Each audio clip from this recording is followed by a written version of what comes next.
আলাইকুম রহমতুল্লাহ।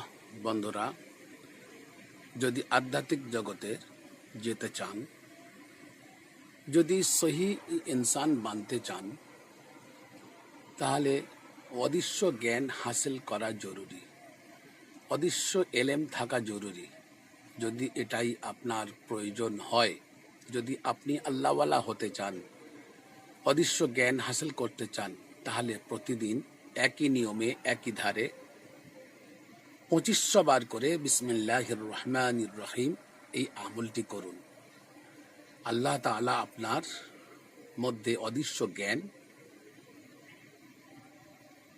দিয়ে দেবেন এবং বেশি থেকে বেশি আমল করার চেষ্টা করবেন। কি?